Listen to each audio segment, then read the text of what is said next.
Hindi. Napakalakas ng busina, bumubulahaw sa nakabibining tunog ng mga makina at patuloy na ingay ng pabrika. Bawat pariing ay tila sumasaksak sa utak ni Crisanto, nagpapaalala sa kanya na wala na siya sa malambot na kama sa penthouse suite ng Alcantara Tower at lalong hindi siya ang CEO na nakaupo sa executive desk. Dito, siya si Crisanto Mercado, isang bagong manggagawa sa Mega Foods Inc. na isa lamang sa libong kumpanya sa ilalim ng kanyang sariling imperyo, ang Alcantara Group. Asang, basa ng pawisa ang manipis na tela ng kulay asul na uniforme na ilang beses nang nalabhan.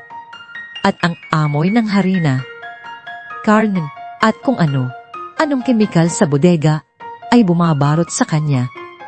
Pilit niyang binuhat ang isang sako ng harina na halos kasing bigat niya, pero dahil sa kakulangan sa karanasan at lakas, sumabit ang sako sa kanto ng paliit. Nag-side ito pababa, kasama ang iba pang kahon ng instant noodles at lata at bumagsak sa semento ng may malakas na kalabob. Ano ba yan? Crisanto, ingat ka naman. Hindi ito laruan. Sigaw ng isang lalaking may makisig na pangangatawan at masamang tingin. Siya si Miguel Migs Torres, isang team leader din. Si Migs, na dating nakikita ni Crisanto sa mga taunang Christmas party ng kumpanya bilang isa lamang sa libong empleyado na nakikipag-agawan ng pagkain, ay ngayon ang kanyang kapwa manggagawa. At tila kaaway pa. Init ang pisngi ni Crisanto sa hiya, lalo pa nang makita niya ang mga matang nakatingin sa kanya. May pagkaawa, may pagkayamot, at mayroon ding nanunuya. Mula nang magpa siyang lisanin ng kanyang gilded cage, at isabuhay ang buhay ng isang ordinaryong manggagawa. Hindi na makatulog ng mahimbing si Crisanto Alcantara. 29 na taong gulang pa lang siya, binata, matipuno, at tagapagmana ng isa sa pinakamalaking korporasyon sa Pilipinas. Lahat ng gusto niya ay nakukuha niya, pero sa kabila ng yaman at kapangyarihan, may malaking kawalan sa kanyang buhay. Naramdaman niya ang matinding pagkabukod, ang kawalan ng tunay na koneksyon sa tao. Ang mga kasama niya sa board ay laging nakatingin sa kanya bilang ang anak ng may-ari, at ang mga babaeng lumalapit sa kanya ay tila mas interesado sa kanyang apelyido kaysa sa pagkatao niya. Kaya nga, naisip niya ang ideyang ito ang magpanggap. Sa tulong ni Paul, ang kanyang loyal at maparaan na executive assistant, nakakuha siya ng posisyon bilang isang utility worker sa Mega Foods. Layunin niya ay hindi lamang upang maintindihan ng ground level operations ang kanyang kumpanya, kundi upang mumanap ng inspirasyon para sa mga proyekto na magpapabuti sa buhay ng mga manggagawa. Higit sa lahat, gusto niyang maramdaman ang tunay na buhay, ang tunay na emosyon at ang tunay na koneksyon. Ngunit ang katotohanan ng kanyang bagong buhay ay isang matinding sampal sa mukha. Ang malikat niya ay kumikirot. Ang mga kamay niya na dati sanay sa paghawak ng ballpen at pag-sig ng importanteng dokumento ay puno na ng paltos at pasa. Ang pagod ay tumatagos hanggang sa buto niya at ang bawat umaga ay tila isang bagong pagsubok. Kung dati, ang problema niya ay kung anong coach ang gagamitin o kung anong suit ang isusuot, ngayon, ang problema niya ay kung paano niya bubuhatin ang susunod na stack ng mga kahon nang hindi ito muling babagsak. Hoy Crisanto, bilisan mo diyan, ayusin mo ang pagbubuhat mo. Sita ni Mang Tonyo, ang supervisor, na may tigas sa boses. Hindi niya alam kung dahil ba sa galit o pagod ang boses ni Mang Tonyo, pero siguradong may halong iritasyon. Pinulot ni Crisanto ang mga kahon. Isa. Pilit na pinitigilan ang panganatal ng mga tuhod. Nang tumayo siya, nahagip ng kanyang paningin ang isang babae na abalang aayos ng mga produkto sa kalapit na ais. Nakita niya ang likod nito matangkad, payat, ngunit may tindig. Ang babaeng ito na pinakamabilis at pinakamarami ang nagagawa sa kanilang grupo ay si Ligaya de la Cruz o Gaya sa madaling salita. Narinig na niya ang pangalan nito. Si Gaya ang isa sa mga team leader na pinakamagaling sa Mega Pro Foods at balita niya, siya ang iisang bumubuhay sa kanyang lola at mga kapatid sa barangay masikap. Narinig niya ang palitan ng salita ni Gaya at Migs na tila nagpaparinigan na. Migs, tulungan mo na lang kaya si Crisanto. Mukhang nahihirapan, ani ni Gaya, kahit hindi nakatingin sa kanila. Sus, hayaan mo siya, Gaya. Bagong salta lang yan. Kailangan matuto, sagot ni Migs, may halong panunuya sa tinig. Baka mamaya, ako pa ang sisihin pag may nangyaring masama. Ang kwentong ito ay nilikha ni Inday Andrea. Huwag kopiyahin o gamitin muli ang audio o kwentong ito upang matiyak ang karapatang ari. Napailing na lang si Gaya. Nang matapos si Crisanto sa pag-aayos, nakaramdam siya ng umaw at gutom. Ang break time nila ay maikli at ang kakarampot na bawan niya ay hindi sapat para punuan ang lumalaking gana niya sa pagkain dahil sa matinding pagod. Naupo siya sa isang sulok, pinapanood ang ibang manggagawa na masayang kumakain at nagkukuwentuhan. Pakiramdam niya ay isa siyang alien na napadpad sa ibang planeta. Nagulat siya nang may umupo sa tabi niya. Si Gaya, may hawak itong 2 balot ng kanin at ulam na nakabalot sa dahon ng saging. Isang balot ang inabot nito sa kanya. Oo, para sa'yo, sabi ni Gaya. May bahagyang ngiti. Alam kong gutom ka na. Ang bagong sahod mo sigurado sa susunod na linggo pa, kaya baka tipid ka pa ngayon. Napatingin si Crisanto sa balot. Amoy na amoy niya ang tuyo at piniri itong itlog na may kamatis, isang simpleng ulam. Pero sa kanya, ito ay parang handaan. Salamat, Gaya. Halos pabulong niyang sabi. Ang init ng palad ni Gaya ay nahiwan sa kanyang kamay at ang simpleng kilos na iyon ay nagpaalam ng kung anong damdamin sa kanyang puso. Huwag kang mahiya, sabi ni Gaya, sinimulan ng buksan ng kanyang sariling balot. Ang buhay dito sa pabrika, kailangan nagtutulungan. Lalo na sa simula, mahirap talaga. Mukha kang hindi sanay sa hirap, ha? Tanong nito may halong pagduluda. Namilog ang mata ni Crisanto. Natukoy siya kaagad. Hindi. Medyo, galing kasi ako sa probinsya. Sanay ako sa bukid, pero sa ganitong buhatan, bago pa lang ako. Hindi niya alam kung naniwala si Gaya, pero hindi na ito nagtanong pa. Kinain niya ang tulo at itlog, at sa bawat subo, naramdaman niya ang init na bumabalot sa kanyang sikmura. Hindi lang dahil sa pagkain, kundi dahil sa kabaitan na ipinapakita sa kanya. Sa mundo niyang puno ng board meetings at financial reports, bihira siyang makaranas ng simpleng kabaitan na walang hinihining kapalit. Habang kumakain, napansin niya ang mga paligid. Ang ilaw sa bodega ay madilim. Ang mga sahig ay madulas, hindi dahil sa kapabayaan, kundi dahil sa luma na ang semento at nasira na ang drainage.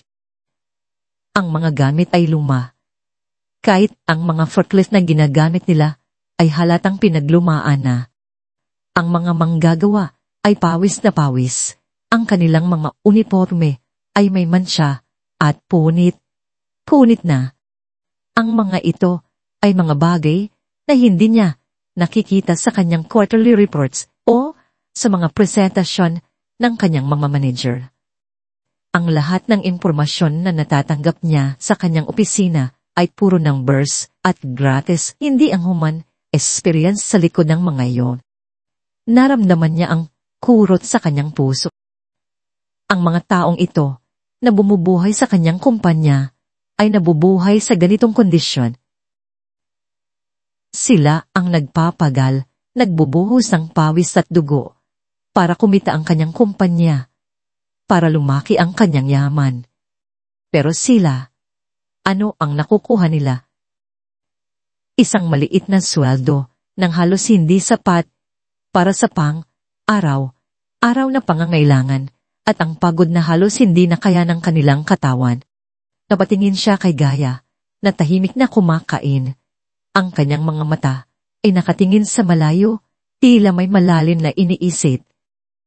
Sa kabila ng kanyang pagod, mayroon itong kakaibang ganda, ang ganda ng isang babaeng matatag, may paninindigan, at may puso. Ang maliit na kilos ni Gaya ay nag-iwan ng malalim na marka sa puso ni Crisanto. Hindi ito tulad ng kanyang personal assistant na si Paul, na obligadong alagaan siya. Ito ay isang taong, sa kabila ng pagod at sariling hirap, ay nagbahagi ng kanyang kakarampot na baon sa isang taong hindi niya kilala. Dito niya naramdaman ang pag-asa, ang init ng pagkatao, ang tunay na esensya ng isang ligaya sa gitna ng kanyang bagong simula. Alam niyang marami pa siyang kailangan matutunan sa mundong ito at ang paglalakbay na ito ay magiging mas mahirap kaysa sa inaasahan niya. Ngunit sa oras na iyon, sa simpleng handog na pagkain ni Gaya, may isang bagong layunin ang nabuo sa puso ng dating CEO. Naging bagong ritmo ng buhay ni Crisanto ang umaga na sinasalubong ng malamig na tubig sa poso, ang siksikan sa jeepney na amoy pawis at usok ng tambotso, at ang tanghalian na madalas ay tuyo at kanin na binalot sa dahon ng saging. Ang pentasut niya sa Alcantara Tour ay tila isa na lamang malabong panaginip. Ngayon, ang apat na sulok ng kanyang maliit na boarding house ang nagsisilbing kanyang santuaryo, isang silid na sapat lang sa isang single bed, isang maliit na kabinet, at isang electric fan na halos hindi makapagbigay ng hangin sa gabi. Ang kanyang kama, na dati gawa sa memory foam at silk shades, ay ngayon isang manipis na kutsyon sa sahig. Ngunit sa kabila ng kakulangan, may kapayapaan siyang naramdaman na hindi niya kailanman naranasan sa kanyang dating maranyang buhay. Dahan, bumilog ang kanyang kalamnan at ang mga paltos sa kanyang kamay ay naging kalyo. Hindi na niya gaanong ibinabagsak ang mga kahon. Natuto siyang bumalanse, magplano, at gumamit ng tamang form sa pagbubuhat. Ang mga matang nanunuyan ni Migs ay unting napalitan ng bahagyang pagkabigla, habang ang iritasyon ni Mang Tonyo ay napalitan ng isang tango ng pagkilala paminsan-minsan. Pero ang pinakamalaking pagbabago ay ang naging tingin sa kanya ni Ligaya. Hindi na nito ibinibigay ang tingin ng isang nakakaawa sa isang baguhan, kundi ang tingin ng isang kasamahan na bahagyang humahanga. Hindi ka na masyadong kulaylat na yon, Crisanto. Biro ni Gaya isang hapon habang naglalakad sila palabas ng pabrika. Ang araw ay unting lumulubog, at ang orange na sinag nito ay nagbigay ng kulay sa mausok na kalangitan ng Maynila. Sinisikap ko po, Gaya, sagot ni Crisanto, may pilit na ngiti. Ang bawat sandali na kasama niya si Gaya ay tila isang regalo.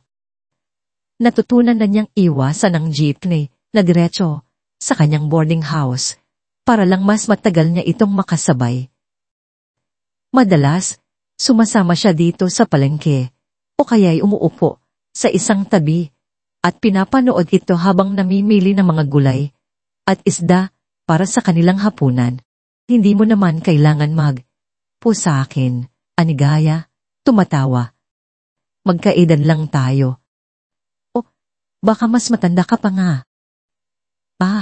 Hindi naman, sagot ni Crisanto, at sa loob niya.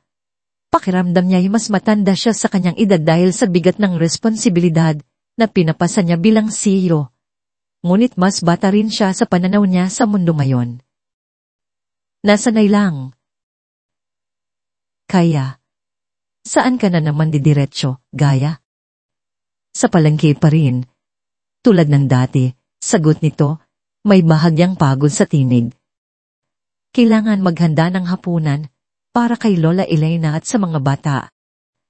Ang barangay, masikap.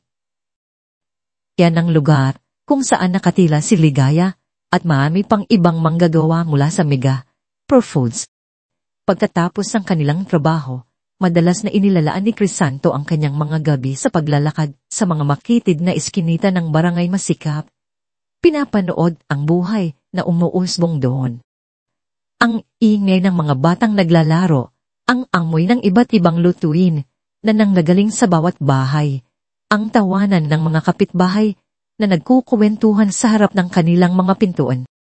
Ito ay isang mundo na taliwas sa kanyang steril at tahimik na penthouse, isang mundo na puno ng buhay, ingay at emosyon. Ito ang mundo na kung saan, sa kabila ng kahirapan, ay tila may mas malalim na koneksyon ang mga tao sa isa't isa. Isang gabi, matapos nilang bumili sa palengke, inanyayahan ni Gaya si Crisanto sa kanilang bahay. Gutom ka na siguro, Crisanto. Hindi ba't, sabi mo, ang boarding house mo ay walang lutuan? Halika, sumabay ka na sa aming maghapunan. Ang kanyang puso ay lumundag sa tuwa. Ito ang pagkakataong makita ang buhay ni Gaya sa loob ng tahanan nito, ang mundo na naghuhubog sa pagkataon nito. Ang bahay ni Gaya ay simple, gawa sa tagping kahoy at semento. Ngunit malinis at maliwalas. Ang bawat sulok ay may kwento, ang bawat dekorasyon ay mayroong sentimental na halaga. Nakaupo sa isang silyang gawa sa kawayan si Lola Elena, isang matandang babae na may puting buhok, ngunit may mga matang puno ng buhay at karunungan. Ang mga bata na mga kapatid ni Gaya ay masiglang naglaro sa isang sulok, ang kanilang tawanan ay nagpuno sa maliit na bahay. Lola, ito po si Crisanto, kasamahan ko sa trabaho. Pakilala ni Gaya. Magandang gabi po, Lola Elena. Bati ni Crisanto. Nagmano. Ang palad ng matanda ay mainit at magaspang, ngunit kuno ng pagmamahal. Magandang gabi din, Iyo. Marinig ko na ang mga kwento ni Gaya tungkol sa iyo. Mukhang mahirap ka raw katrabaho ng una, sabi ni Lola Elena. May bahid ng tawa sa kanyang tinig. Napa, iti si Crisanto, nahihiya. Sa hapagkainan, inihanda ni Gaya ang simpleng hapunan na adobo, kanin, at piniritong talong. Sa kanyang mundo, ang pagkain ay serbesa, champagne, at iba't ibang exotic dishes na inihahanda ng personal chef. Pero ang adobo ni Gaya, na puno ng pagmamahal at pagod, ay mas masarap sa anumang fine dining na kanyang naranasan. Naramdaman niya ang init ng pamilya, ang tawanan, ang mga biruan, ang mga kwento ng kanilang araw. Ito ang tunay na yaman, ang tunay na kapayapaan na hindi mabibili ng pera. Naramdaman niya ang inggit at paghanga kay Gaya na sa kabila ng lahat ng pinagdadaanan ay nanatiling matatag at may positibong pananaw sa buhay. Habang nagkukwentuhan sila, biglang bumuhos ang malakas na ulan. Sa loob lamang ng ilang minuto, narinig nila ang putak ng mga manok at ang sigaw ng mga kapitbahay. Inaabot na naman tayo ng baha, sigaw ng isang bata. Tumayo si Lola Elena, ang kanyang mga mata ay nag-aalala. Naku, ang bahay ni Aling Nena. Sigurado akong inabot na naman ang kanyang mga paninda. Walang aatubili, tumakbo palabas si Gaya. Kailangan nating tulungan sila. Sumunod si Crisanto at nakita niya ang kaguluhan. Ang tubig ay mabilis na tumataas at ang mga bahay sa mas mababang bahagi ng komunidad ay unti-unti nang nilulunod ng baha. Ang mga gamit ay lumulutang at ang mga tao ay nagmamadaling iligtas ang kanilang mga ari-arian. Ngunit sa gitna ng kaguluhan, nakita ni Crisanto ang isang bagay na mas nagbigay sa kanya ng paghanga. Si Gaya, hindi iisip ng sariling kapakanan ay abala sa organisa. Oy, Juan, tulungan mo si Mang Pedro na ilipat ng kanyang TV. Ikaw naman, Aling Marca, iligtas mo ang mga bata. Crisanto, tulungan mo akong buhatin ito. Tinulungan ni Crisanto si Gaya sa pagbubuhat ng mga gamit. Ang tubig ay kumabot na sa kanyang tuhod at ang amoy ng putik ay bumabalot sa hangin.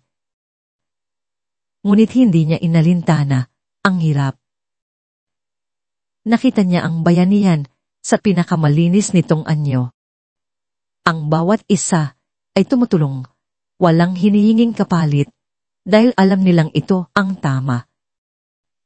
Ang mga kapitbahay ay nagbibigay ng tirahan sa mga naapektuhan, ang iba ay naghahanda ng mainit na kape at pagkain. Ito ang komunidad na pinangarap ni Crisanto, ang koneksyon na hinahanap niya. Pagkatapos ng ilang oras, umupa ang ulan at ang baha ay dahang humupa. Ngunit ang pinsala ay malaki. Maraming bahay ang nasira at ang mga tao ay aalala sa kanilang kinabukasan. Kinabukasan habang nasa pabrika. Si Crisanto ay nagkaroon ng ideya. Agad siyang lihim na nagpadala ng text kay Paul. Paul, kailangan ko ng tulong mo. Isang malaking pagbaha ang nangyari sa barangay Masikap. Gusto kong magpadala ka ng tulong. Sir, anong uri ng tulong po at sa anong paraan? Tanong ni Paul sa reply. Kailangan ko ng pagkain, mga gamit sa paglilinis, at mga materyales para sa pag-aayos ng bahay. Gawin mo itong diskreto. Gumamit ka ng isang charitable organization na walang direktang koneksyon sa Alcantara Group. Ayokong may maghinala na may kinalaman ako rito, bilang Crisanto Mercado. Paliwanag ni Crisanto. Masusunod po, Sir, tugon ni Paul. Sa loob ng ilang araw, dumating ang tulong. Isang kak ang nagdala ng bigas, dilata, noodles, at iba't ibang cleaning supplies sa barangay Masikap. Ang mga materyales sa pag-aayos ng bahay ay idinagdag din. Ang mga tao ay naghalak at ang pasasalamat ay umagos sa buong komunidad. Hindi nila alam kung sino ang nagpadala ng tulong, ngunit alam nilang ito ay isang biyaya. Nakita ni Crisanto ang kagalakan sa mukha ni Gaya habang tumutulong ito sa pamamahagi ng mga relief goods. Naramdaman niya ang mainit na pagbalot sa kanyang puso. Ito ang unang pagkakataon na nakatulong siya sa isang direktang paraan, hindi bilang isang CEO na nagpapasa ng mga utos, kundi bilang isang kaisa na nagbibigay ng tunay na suporta. Naramdaman niya ang kapangyarihan, ang pagbibigay, ang kaligayahan na hindi niya kailanman naramdaman sa pagkuha. Ang paghanga niya kay ligaya ay lalo pang lumalim. Nakita niya hindi lamang ang pisikal na lakas at sipag nito, kundi pati na rin ang malalim na pagmamahal nito sa kapwa at ang hindi matitinag na pananampalataya nito sa kakayahan ng komunidad na bumangon. Sa mga mata ni Crisanto, si Gaya ay hindi lamang isang manggagawa, kundi isang ilaw sa dilim, isang simbolo ng pag-asa sa gitna ng kahirapan. At si Ligaya, napansin niya ang pagbabago kay Crisanto. Hindi na ito ang dating bago, at walang alam na manggagawa. Nagiging mas mabilis na ito, mas matulungin, at mas mapagmasid. Ang mga mata nito ay hindi na nagpapakita ng pagkabigla at pagkadismaya, kundi ng unawa, at malasakit. Nagsimula siyang magtiwala kay Crisanto Mercado, ang lalaking galing sa probinsya na tila nakahanap ng bagong tahanan sa gitna ng kanyang komunidad. Hindi pa man niya ito lubos na nauunawaan, ngunit ang isang bagay ay sigurado, ang simpleng kabaitan na kanyang ipinakita noon ay unting lumalago sa isang bagay na mas malalim. Ang araw na paglalakad ni Crisanto pauwi mula sa trabaho, kasama si Ligaya, ay naging pinakahihintay niyang sandali. Hindi na lang ito simpleng paglalakad, ito ay naging kanilang personal na silid, aralan, kung saan sila nagbabahagi ng mga kwento, pangarap, at takot. Ang bawat jeepney ride, ang bawat pagdaan sa palengke, ay nagiging dahilan para mas matagal silang magkasama. Gaya, sa probinsya namin, ang sariwang hangin ay parang musika sa umaga. Simula ni Crisanto, abang tinitingnan ang mausok na kalangitan ng Maynila. Ang kanyang tinig ay may bahid ng kalungkutan. Nagpipilit siyang bumuo ng isang nakakumbinsing nakaraan. Pero dito, ang musika ay ang busina ng mga sasakyan at ang ingay ng mga tao. Iba talaga. Oo, pero may sariling ganda rin naman ang Maynila. Tugon ni Gaya, nakatingin sa mga ilaw ng lungsod na unting nagsisindi.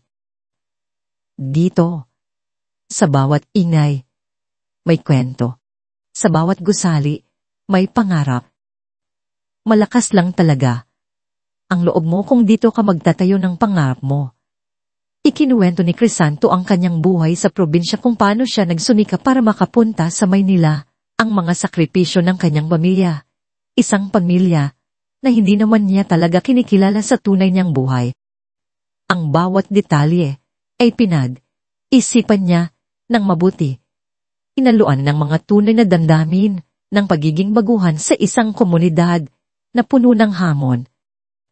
Nagsimula siyang magtiwala kay Gaya sa paraan na hindi niya naramdaman sa sinumang iba. Sa kanya, malaya siyang maging Crisanto Mercado, ang lalaking may ordinaryong buhay at pangarap. Si Gaya naman, ibinahagi niya ang bigat ng responsibilidad na kanyang pinapasan. Ang pangarap niyang makapagtapos ng pag-aaral, ang kagustuhan niyang makita ang kanyang mga kapatid na magkaroon ng mas magandang kinabukasan, at ang pag-aalala sa kalusugan ni Lola Elena. Minsan, Crisanto, naiisip ko, sana may magika kong kapangyarihan para lang mawala lahat ng problema. Ani Gaya, abang nakatitig sa kalayuan. Pero alam mo, sa huli, ang pagmamahal sa pamilya at ang pananampalataya ang nagtutulak sa akin para lumaban. Sa bawat kwento, sa bawat tawa, at sa bawat seryosong usapan, naramdaman ni Crisanto ang isang bagay na mas malalim. Hindi lang ito paghanga. Hindi lang ito pagkakaibigan. Ito ay pag-ibig. Ang puso niya, na dati nakakulong sa gininto ang hawla ng kanyang pribilehyo, ay unting nagbukas para sa simpleng kabaitan, lakas, at katapatan ni Ligaya. Naisip niya, ito pala ang pakiramdam lang magmahal ng totoo, nang walang halong material na bagay, walang koneksyon sa status. Samantala, hindi nagtagal at napansin ni Migs ang namumuong koneksyon sa pagitan ni Crisanto at Ligaya. Ang pagiging malapit ni Gaya at Crisanto ay parang asido na unting sumisila sa pagkatao ni Migs. Ang mga tingin nito ay laging puno ng pagdududa at pagkainggit. Minsan, habang nagbubuhat sila ng mga kahon, sinadya nitong banggain si Crisanto, dahilan para muntik na itong madapa. Ay, pasensya na Crisanto, ang bagal mo kasi Hindi ka ba sanay sa bilis ng pabika?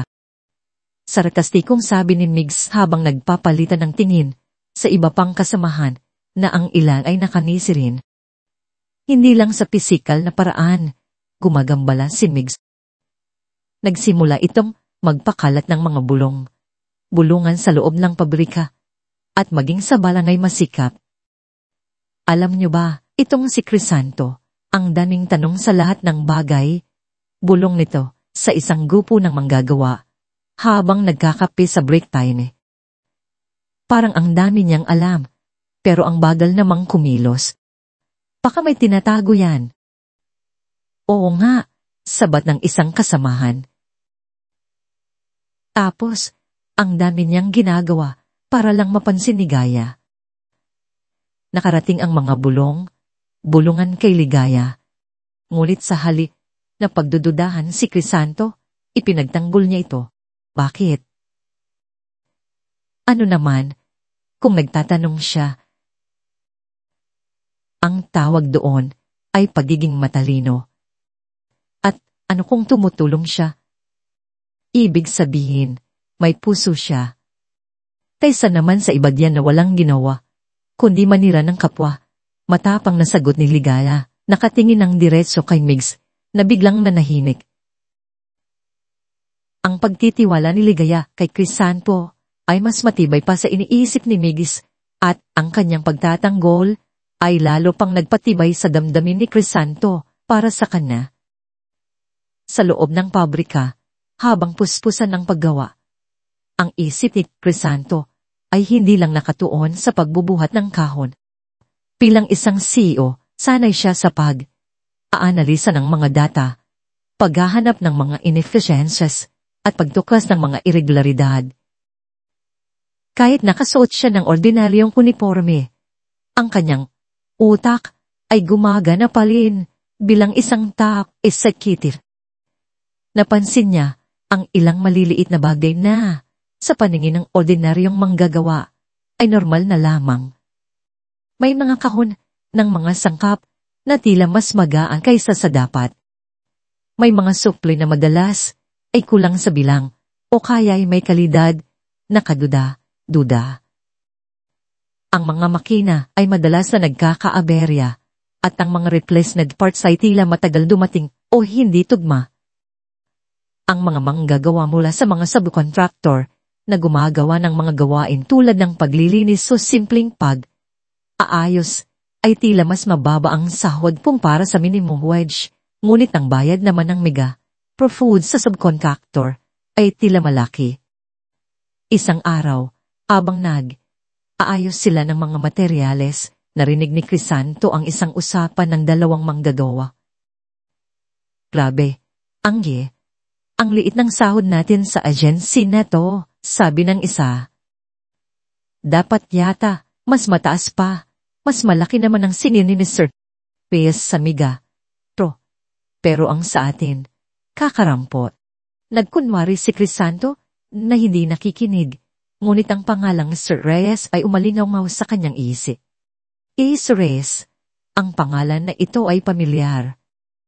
Ito ay si Arthur Reyes, ang isang manager sa procurement department, isang taong may reputasyon na madalas magbigay ng mga farus sa mga supplier at subcontractor. Alam ni Crisanto na si Arthur Reyes ay may malapit na connection kay Isa Ganilin, ang miyembro ng board na matagal ng karibal niya sa Alcantara Group. Nagsimulang maghinala si Crisanto. Posible, kayang may isang sisma ng kickback o ghost employees ay ginagamit ang mga subcontractor na kaalilado ni Arthur Reyes. Posible, kayang ang mga murang o substandard na materyales ay sinasadyang bilhin para makatipid at naibenta ang sobrang pondo kay Arthur Reyes. Ang mga maliliit na irregularidad na ito, kapag pinagsama-sama, ay maaaring magdulot ang malaking pinsala sa kumpanya at sa mga manggagawa. Sa loob ng ilang linggo, naging mas naingat si Crisanto. Inagamit niya ang kanyang matalas na obserbasyon. Habang nagpapahinga, kunwari siyang nagbabasa ng dyaryo, ngunit pinapakinggan niya ang mga usapan ng mga kasamahan. Minsan, sinadya niyang dumaan sa opisina ng procurement at hindi sinasadyang makita ang ilang dokumento sa desk ni Arthur Reyes. May nakita siyang isang invoice mula sa isang subcontractor na nagbibigay ng serbisyo sa paglilinis at ang presyo ay mas mataas kaysa sa karaniwan. Nakita rin niya ang isang serye ng mga email exchange sa pagitan ni Arthur at isang hindi familiar na email address, ngunit ang nilalaman ay tungkol sa incentives at commissions. Ang kanyang puso ay bumigat. Ang damdamin ng galit at pagkabigo ay nagtatalo sa loob niya. Narito siya, nagpapanggap na isang hamak na manggagawa para maintindihan ang mga problema at heto't nakita niya ang mga problemang ito ng live, ang mga kawalang, katarungan at korupsyon na direktang nakakaapekto sa mga taong tulad ni Ligaya. Ang pinakamasakit pa, nangyayari ito sa sarili niyang kumpanya. Nagsimula siyang text ng palihim kay Paul sa gabi, gamit ang isang lumang telepono na binili niya sa isang ukay.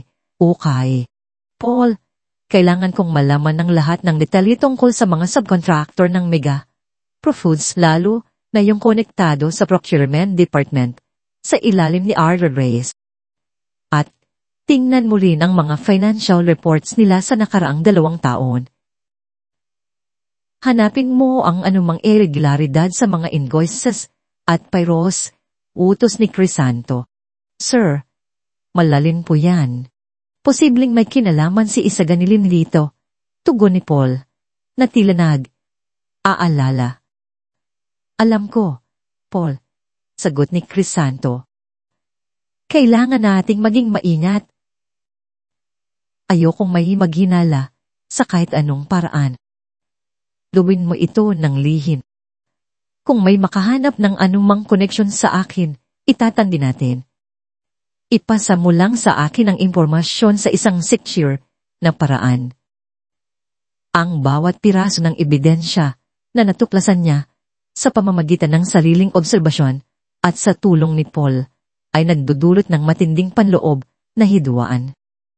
Gusto niyang sumigaw, gusto niyang kumilos kaagad, gusto niyang ipatigil ang lahat ng kalokohang ito. Ngunit alam niya na ang pagmamadali ay maaaring sumira sa kanyang buong plano at mas lalong maglalagay sa panganib sa mga manggagawa.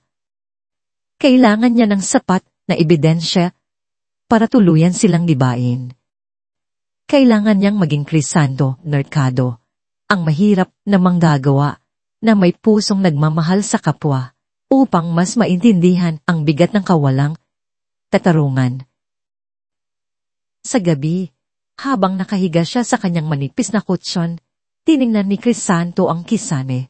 Naiisip niya ang mukha ni Ligaya, ang kanyang matatapang na mata, ang kanyang matulunging kamay. Ang pagmamahal niya kay Gaya ay nagbigay sa kanya ng lakas, ngunit nagbigay din ito ng dagdag na bigat sa kanyang balikat. Paano niya ipapaliwanag ang lahat kapag dumating ang oras? Paano niya haharapin ng sakit na maaring idulot ng kanyang pagtatago? Sa kabila ng mga lihim na pasakit at responsibilidad na kanyang pinapasan, ang bawat sandali na kasama niya si Ligaya ay tila isang pahinga. Minsan, pagkatapos ng trabaho, dinala siya ni Gaya sa isang simpleng karinderya at tinuruan siya kung paano kumain ng kamay. Ang tawanan nila, ang pagbabahagi ng simpleng pagkain, ang paghawak ng kanilang mga kamay habang naglalakad sa gabi, ang mga sandaling ito ay nagpatibay sa damdamin ni Crisanto. Naramdaman niya na mahal niya si Ligaya at alam niyang sa ilalim ng lahat ng kanyang mga kasinungalingan, ito ang pinakatotoong bagay na kanyang naramdaman sa matagal na panahon. Ang kanilang relasyon ay kumabot sa rurok ng pagiging malapit, isang bulaklak na umusbong sa gitna ng kahirapan at lihin, handang harapin ng anumang pagsubok, gaano man ito kasakit. Ang mainit na araw sa Maynila ay tila hindi na natapos. Ang sikat ng araw ay wahalik sa bawat sulok ng barangay, masikap, nagdadala ng alikabok at pawis sa mga naglalakad. Sa Mega Pro Foods, ang init ay double dahil sa tumatakbong makina at ang dami ng trabaho. Ang mga araw ay lumilipas sa paulit-ulit na kilos ng pagbubuhat, pag-iimpake, at pagpapahina. Ngunit sa ilalim ng ordinaryong galaw na ito, ang tensyon ay dahang gumagapang. Isang umaga, habang ang lahat ay abala sa kanilang mga gawain, isang nakakabining ingay ang biglang pumunit sa katahimikan ng pabrika. Isang malakas na pagsabog na sinundan ng sunod na pagbagsak ng mga mabibigat na bagay ang umalingaw mula sa hilagang bahagi ng pasilidad, ang lumang processing area. Ano yun? Sigaw ng isang manggagawa na nagmamadaling lumayo sa ingay. Sunog. May sumabog. Sigaw ng iba, habang ang maitim na usok ay dahang kumakalat, sinasabayan ng amoy ng nasunog na langis at kemikal na nakakapaso sa ilong. Nagkagulo ang lahat. Ang mga manggagawa ay nagtakbuhan, ang ilan ay naghahanap ng kaligtasan, ang ilan ay naghahanap ng kanilang mga kasamahan na tila nawawala sa gitna ng kaguluhan. Si Ligaya, na nasa kabilang dulo ng pabrika, ay agad na kumaripas. Ang kanyang puso ay kumakabog ng malakas at ang kanyang isip ay puno ng pag-aalala. Kilala niya ang mga kasamahan niya sa processing area, si Aling Nana, si Mang Tony, at ang bagong pasok na si John na may pamilyang umaasa sa kanya. Si Crisanto, na kasama ni Ligaya sa iisang departamento at abala sa pag-aayos ng mga kahon, ay nakaramdam ng kaba na hindi niya pa nararanasan. Ang kanyang mundo ng mga board meeting at strategic planning ay biglang napalitan ng totoong panganib at pagkalito. Nakita niya ang isang bahagi ng lumang conveyor belt na bumigay at kasama nito ang ilang makina na tila nag-overheat at sumabog. Ang sunog ay mabilis na kumalat, sinisira ang electrical wiring at nagdudulot ng power outage sa buong lugar. Ang liwanag, ang araw na dumadaan sa bintana ay tila naging din at ang anino ng panganib ay dumalot sa buong pabrika. Crisanto, tulungan mo ako. Kailangan nating makapunta doon. Sigaw ni Ligaya, habang tinutulungan ng isang manggagawang nadapa sa takot. Ang kanyang mga mata ay puno ng pagkabahala, ngunit may determinasyon din na tumulong. Si Crisanto ay walang pagdadalawang isip na sumunod. Kahit na alam niyang may malaking panganib, ang pag-aalala para sa mga kapwa manggagawa at para kay Ligaya ay mas matimbang. Nagsimula siyang tumulong sa pag-aasikaso ng mga sugatan gamit ang mga kasanayan sa first aid na natutunan niya mula sa kanyang mga corporate training. Ang kanyang utak ay nagtatrabo ng husto, sinusuri ang sitwasyon. Ang lumang makinarya, ang kulang sa maintenance, ang mga substandard na piyesa. Lahat ng ito ay konektado sa mga irregularidad na kanyang natuklasan. Ang damdamin ng galit ay kumukulo sa kanyang dibdib. Daling dumating ang mga bombero at medical team, ngunit ang pinsala ay malaki na mayroong 3 manggagawa ang malubhang na sugatan, kabilang si John na may matinding paso sa braso at binti, at ang buong processing area ay nasunog, nawasak ang mga kagamitan at istruktura. Ang Mega Pro Foods, ang pinakamalaking supplier ng Alcantara Grove sa larangan ng pagkain, ay tuluyang naparalisa. Ang balita ay mabilis na kumalat sa buong syudad. Ang pabrika ay pansamantalang isinara at daang manggagawa ang nanganganib na mawalan ng trabaho. Ang kawalan ng katiyakan ay kumalat sa hangin ng marangay masikat na parang isang nakakahawang sakit na hindi basta basta maaalis. Sa gabi, habang nakaupo sa isang madilim na sulok ng kanyang maliit na apartment, naramdaman ni Crisando ang bigat ng mundo sa kanyang balikat. Hindi na lang ito tungkol sa pera o reputasyon ng kumpanya. Ito ay tungkol sa mga buhay ng tao, ang mga pamilyang umaasa sa kanilang sahod, ang mga manggagawang naghirap at nasaktan. Ang mga mukha ni Aling Nena, ni Mang Tony, ni John, at lalo na ang mukha ni Ligaya ay balik sa kanyang isip. Ang mga makina ay na Crisanto. Ilang beses na naming sinabi sa supervisor pero wala silang ginawa.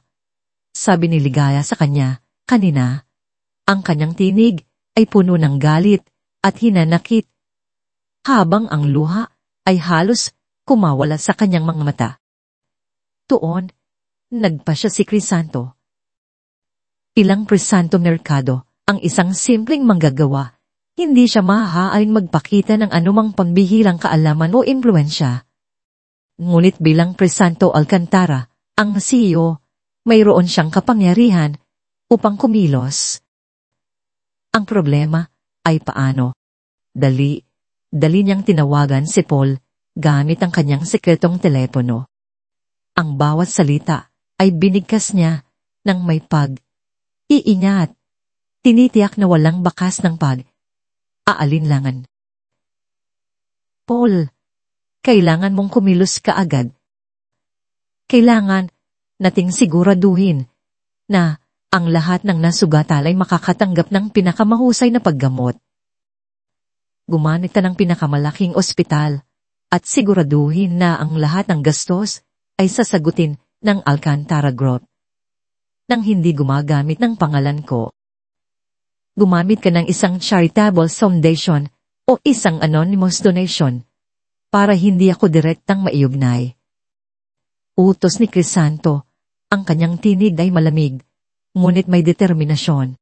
Kailangan ding mag-imbestiga kaagad. Hanapin ang ugat ng problema. Hindi ko sinasabi na ito ay isang aksident. Ito ay isang resulta ng kapabayaan at korupsyon na matagal nang nangyayari sa ilalim ng ilong natin.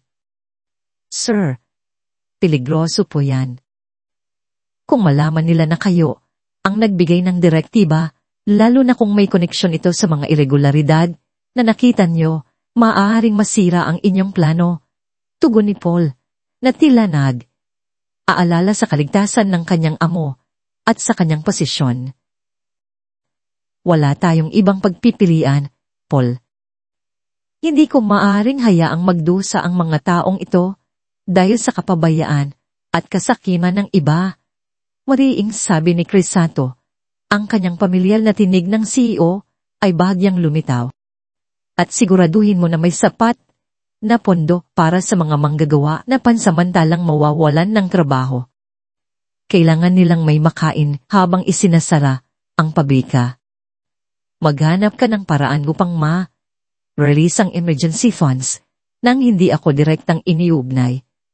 Gumamit ka ng mga shell corporation o third-party non-profits, anuman ang kailangan. Ang desisyon ay mahirap, ngunit malinaw. Ang kapakanan ng mga manggagawa ay mas mahalaga kaysa sa kanyang plano o sa kanyang pagkatao. Ito ang unang pagkakataon na naramdaman niya ang tunay na bigat ng responsibilidad na kaakibat ng kanyang posisyon, hindi bilang isang ladel, kundi bilang isang tungkulin na kailangan niyang gampanan ng may buong puso. Ang pagmamahal niya kay Ligaya at ang pagmamahal niya sa kapwa ang nagtulak sa kanya upang kumilos. Sa barangay masikap, ang kapaligiran ay puno ng lungkot, takot at galit. Ang mga manggagawa ay nagtitipon, uusap tungkol sa kanilang kapalaran. Sino ang magpapakain sa kanilang pamilya? Paano sila babangon mula sa biglaang trahedya na ito? Si Ligaya, na dati tahimik na nagtatrabaho, ngunit may matatag na paninindigan, ay naging boses ng mga manggagawa. Hindi natin ito pwedeng palambasin. Sigaw niya sa isang pagpupulong sa bakuan ng kapitan ng barangay.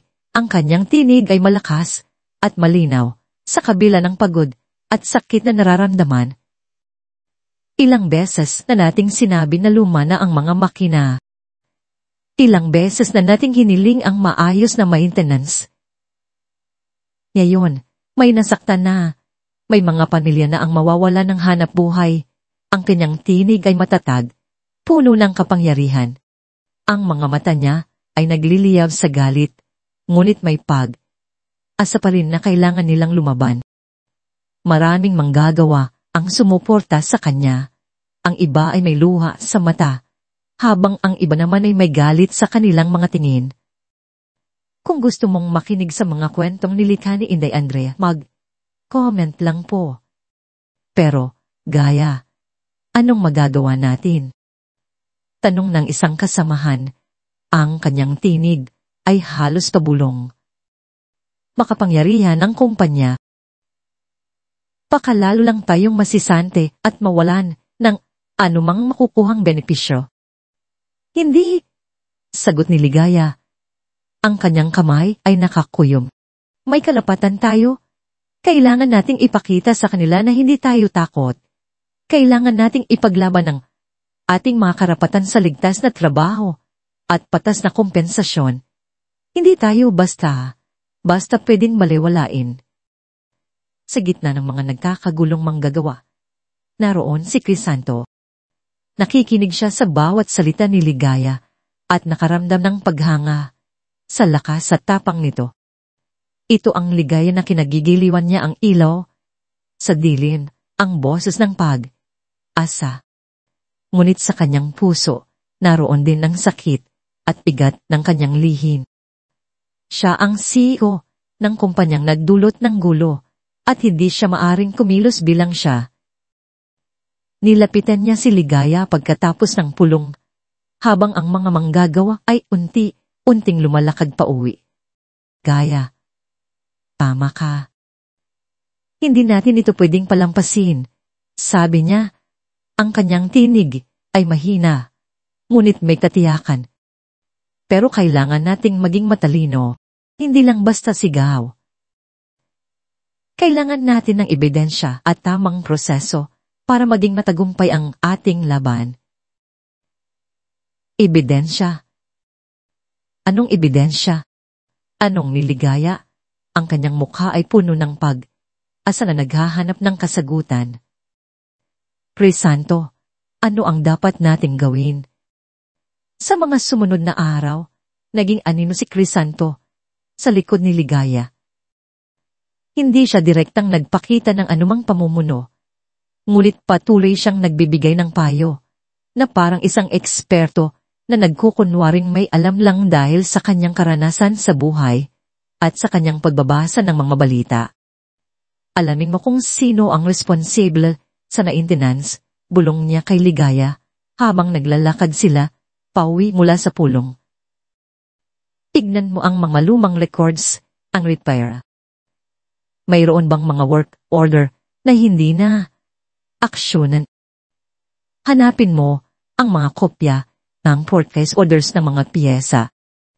Mayroon bang mga resibo ng mga piyesa na hindi tugma sa kalidad ng binili? Kumamit din siya ng kanyang kaalaman sa batas at regulasyon ng labor para gabayan si Ligaya. Kailangan nating alamin ang karapatan natin sa ilalim ng labor code. Mayroon tayong karapatan sa working conditions at proper compensation, paliwanag niya. Kailangan nating bumuo ng isang petition na may pirma ng lahat ng manggagawa. Ipakita natin na nagkakaisa tayo at may boses tayong kailangan nilang pakinggan.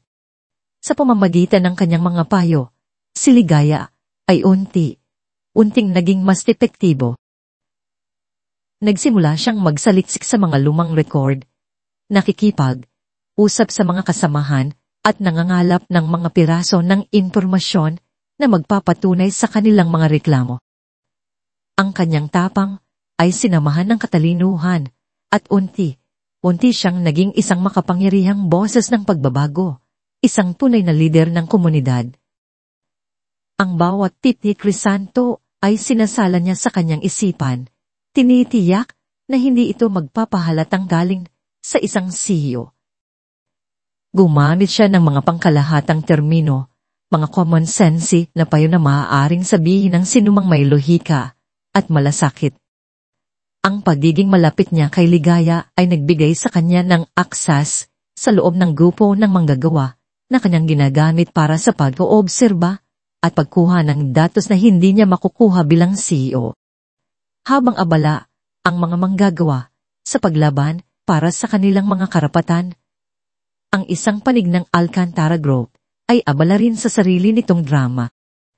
Si Isaganilin, ang miyembro ng board na may natagal ng galit kay Crisanto, ay nakita ang insidenteng ito bilang isang gintong pagkakataon. Sa telebisyon at radyo, si Isaganilin ay lumabas, nagpapahayag ng kanyang matinding pagkabahala. Ang kanyang boses ay tila puno ng pakikiramay. Ngunit sa likod nito ay ang matalas na plano na pabagsakin si Crisanto. Ang insidente sa Mega Pro Foods ay isang malaking dagok sa reputasyon ng Alcantara Group, mariin niyang sinabi sa isang press conference. Ang kanyang mukha ay puno ng pag-aalala at kawalang kasiyahan.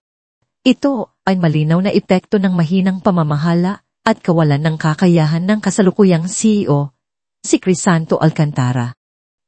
Paano niya haharapin ang ganitong kasing krisis kung hindi niya man lang napansin ang mga babala bago pa mangyari ang aksidente? Ang mga manggagawa ay nagdurusa dahil sa kapabayaan ng kanyang pamumuno. Nagsimula siyang tawagan ang mga kasamahan niya sa board, nagpapalabas ng pagdududa sa pamumuno ni Crisanto. Kailangan nating magkaroon ng panibagong lider na may kakayahang pamahalaan ang krisis na ito at ibalik ang tiwala ng publiko. Sabi niya sa bawat miyembro, ang kanyang tinig ay puno ng awtoridad. Kailangan natin ng isang boto ng no confidence para palitan si Crisanto Alcantara. Hindi na siya karapat. Dapat mamuno sa isang imperyo tulad ng atin. Ang mga pahayag ni Isaganilin ay nagdulot ng malaking kaguluhan sa board. Ang mga ibang miyembro na matagal nang nagdududa sa pagiging bata ni Crisanto at sa kanyang mga radical audit sa corporate social responsibility ay nagsimulang makinig. Ang pressure ay tumaas kay Crisanto Alcantara na nawawala sa sirkulasyon at hindi makontak, na nagpapatindi pa sa mga hinalalaban sa kanya. Ngunit ang hindi nila alam, sa ilalim ng lahat ng kaguluhan, ang tunay na Crisanto Alcantara ay gumagapang sa dilim, nagtitipon ng impormasyon at naghahanda sa isang malaking laban. Ang bawat salita ni Isaganilin ay nagtutulak kay Crisanto na maging mas matatag. Ang mga banta sa kanyang posisyon ay tila walang saysay kumpara sa sakit na nakita niya sa mga mata ni Ligaya at sa pagdurusa ng mga manggagawa. Kailangan nating ipakita sa kanila na hindi tayo mag-iisa, sabi ni Ligaya kay Crisanto Mercado, habang hawak niya ang isang petisyon na napuno na ng mga pirma. Ang kanyang mukha ay pagod, ngunit may ningas ng pag-asa. Salamat sa iyo, Crisanto. Kung hindi dahil sa mga payo mo, baka nawalan na kami ng pag-asa at hindi na namin alam ang gagawin. Ang mga salitang iyon ay bumaba sa puso ni Crisanto. Ang tiwala ni Ligaya sa kanya ay matibay, hindi alintana ang kanyang pagiging merkado. Ito ang tiwala na bumubuo ng kanyang pagkatao sa gitna ng kanyang lihim na pagpapanggap. Ngunit ang tiwalang iyon ay magiging isang dobleng, talin na espada sa oras na malantad ang katotohanan at ang pangamba ay dahang gumagapang sa kanyang puso. Ang kapalaran ng Mega Pro Foods, ng mga manggagawa nito at ng mismong Alcantara Group ay nakabitin sa alanganin. At sa gitna ng lahat ng ito, si Crisanto na nakasuot ng uniforme ng isang manggagawa, ay nagpaplano ng kanyang susunod na hakbang, handang harapin ang anumang pagsubok, kaano malito kasakit, para sa mga taong mahal niya at para sa katarungan. Ang kanyang ibig, para kay Ligaya, ay nagbigay sa kanya ng tunay na lakas, at ang tiwala nito sa kanya ay nagbigay ng dahilan upang ipaglaban ang katotohanan anuman ang mangyari. Ang hangin sa labas ay tila walang pakialam sa bigat ng kapalaran na naghihintay sa loob ng malaking gusali ng Alcantara Grow. Ang matarik na sikat ng araw ay tumama sa makinis na glass facade. Ngunit sa loob, ang kapaligiran ay mabigat, tila may bagyong nagbabadya. Ang mga miyembro ng Board of Directors ay nagtitipon sa executive boardroom. Ang kanilang mga mukha ay puno ng tensyon at aalinlangan. Si Isaganilin na nakaupo sa gitna ng mesa ay tila nagtatago ng isang ngiti sa ilalim ng kanyang seryosong ekspresyon. Ang kanyang mga mata ay nagniningas sa pag-asa. Para kay Crisando Alcantara, ang CEO na kasalukuyang nagpapanggap bilang isang simpleng manggagawa, ang bawat segundo ay tila isang malaking pagsubok. Ang kanyang puso ay kumakabog ng malakas, hindi dahil sa takot, kundi dahil sa bigat ng katotohanan na malapit nang lumabas. Ang kanyang plano na inisip niyang perpekto ay dahang gumuguho. Ang bawat sandali ng katahimikan ay tila nagbibigay daan sa mga alaala, ang ngiti ni Ligaya, ang tiwala sa kanyang mga mata, ang mga pangarap na kanilang pinagsaluhan sa ilalim ng ilaw ng buwan sa barangay Masikap. Ang kanyang pagmamahal kay Ligaya ay mas totoo kaysa sa kanyang sariling pagpapanggap. Ngunit ang katotohanan ay isang dobling talim na espada. Sa gitna ng tensyon, dumating si Ligaya. Kasama niya ang ilang kinatawan ng manggagawa mula sa Mega Profoods. Ang kanilang mga mukha ay may halong kaba, galit, at pag-asa. Hindi pa sila nakakapasok sa ganoong karanyang lugar, at ang bawat hakbang nila ay tila nagdadala ng bigat ng kanilang mga pamilya, ng kanilang mga pangarap, at ng mga nawawalang trabaho. Suot pa rin ni Ligaya ang kanyang simpleng kasuotan, ngunit ang kanyang tindig ay matatag, at ang kanyang mga mata ay puno ng determinasyon. Naghanap ang kanyang mga mata ng pamilyar na mukha, si Crisanto Mercado. Ngunit wala siya doon. Sa halip, ang matataas na opisyal at ang mga miyembro ng board ang bumungad sa kanila, tila isang hukuman na nakahanda ng humarol. Ang pulong ay nagsimula. Si Isaganilin, na may kumpiyansa sa sarili, ang unang nagsalita. Mga Ginoo at mga ginang, ikinagagalak kong makita kayong lahat dito. Simula niya. Ang kanyang tinig ay may bahid ng pagkunwari ng pagkabahala. Ang insidente sa Mega Profoods ay isang malaking trahedya, isang kahiyang pangyayari sa ating kumpanya. At sa kasamaang palad, ang lahat ng ito ay maaaring maiugnay sa kapabayaan at kawalan ng responsibilidad ng kasalukuyang pamunuan. Ang ating CEO, si Crisanto Alcantara, ay nawawala sa sirkulasyon sa mga kritikal na panahong ito. Paano niya mapoprotektahan ang ating interes kung hindi niya magawang pangalagaan ang ating sariling kumpanya? Naglabas siya ng isang serye ng mga dokumento, mga ulat ng pagkalugi, mga larawan ng nasirang pabrika, at mga manipulated na istatistika na nagpapahiwatig ng bumababang kita ng kumpanya sa ilalim ng pamumuno ni Crisanto Alcantara. Mayroon din tayong mga ebidensya ng maling pamamahala at hindi praktikal na mga proyekto na nagdulot ng malaking pagkalugi. Patuloy niya, ang kanyang mga mata ay tumingin kay Ligaya at sa mga kasamahan nito, na tila nagbibigay ng mensahe na ang mga manggagawa ang biktima ng CEO na walang puso. Kailangan nating magkaroon ng panibagong pamunuan, isang leader na may kakayahang ibalik ang tiwala ng publiko at ng ating mga manggagawa. Ang bawat salita ni Isaganilin ay tila isang balang tumatama sa dibdib ni Ligaya.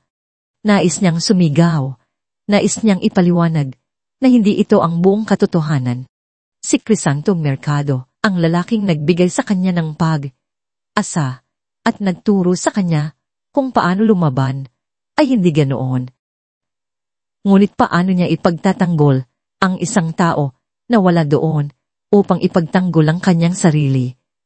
Ngunit sa gitna ng tirada ni Isagani, isang pamilyar na boses ang pumunit sa katahimikan.